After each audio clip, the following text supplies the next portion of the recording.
ഖദീജ റളിയല്ലാഹു അൻഹയെ അതാ കൂട്ടിക്കൊണ്ടുപോവുകയാണ്. എവിടേക്കാണ് കൂട്ടിക്കൊണ്ടുപോകുന്നത്? വറഖത്ത് ഇബ്നു നൗഫലിന്റെ അടുക്കെ കൂട്ടിക്കൊണ്ടുപോവുകയാണ്. എന്നിട്ടോ കാര്യങ്ങളൊക്കെ പറഞ്ഞു.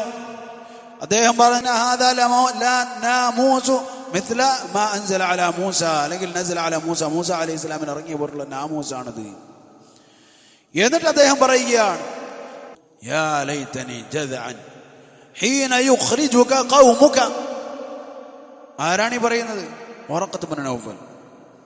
റസൂലുള്ളാഹി സ്വല്ലല്ലാഹു അലൈഹി വസല്ലം തന്റെ പ്രബോധനം ആരംഭിച്ചിട്ടില്ല, പക്ഷേ പറയുന്നത് സത്യമാണ് എന്ന് തിരിച്ചറിഞ്ഞ വറഖ അദ്ദേഹം പറയുകയാണ്, അന്ന് ഞാനൊരു യുവാവായിരുന്നെങ്കിൽ, യുവാക്കളോടാണ്, അന്ന് ഞാനൊരു യുവാവായിരുന്നെങ്കിൽ, നിങ്ങളിപ്പോൾ യുവാക്കളാണ്, അന്ന് ഞാനൊരു യുവാവായിരുന്നെങ്കിൽ താങ്കളുടെ ആളുകൾ പുറത്താക്കുന്ന സമയത്ത് ഞാനൊരു യുവാവായിരുന്നെങ്കിൽ താങ്കളെ സഹായിക്കുമായിരുന്നു, താങ്കളുടെ കൂടെ നിൽക്കുമായിരുന്നു, താങ്കളെ എല്ലാ നിലക്കും സപ്പോർട്ട് ചെയ്യുമായിരുന്നു.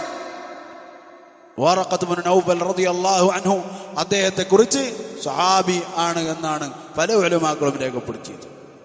അദ്ദേഹം സ്വഹാബിയാണെന്ന് ഒരുപാട് ഉലമാക്കൾ രേഖപ്പെടുത്തി. അദ്ദേഹം മരണപ്പെട്ടു പോയി. പക്ഷെ സഹോദരങ്ങളെ, ഇസ്ലാമിനെ കുറിച്ച് അറിഞ്ഞപ്പോൾ അതിനോട് ഞാൻ ചെയ്യേണ്ട ബാധ്യത എന്താണ് എന്ന് അദ്ദേഹം തിരിച്ചറിഞ്ഞു. ആവശ്യ സമയത്ത് അതിനെ സപ്പോർട്ട് ചെയ്യുക, അതിനെ സഹായിക്കുക എന്നതാണ് ഞാൻ അതിനോട് ചെയ്യേണ്ട സഹകരണം, അല്ലെങ്കിൽ എൻ്റെ മേൽ നിർബന്ധമായത് എന്ന് അദ്ദേഹം തിരിച്ചറിഞ്ഞു. ഇതാണ് നമ്മൾക്ക് മനസ്സിലാക്കാനുള്ള പാഠം.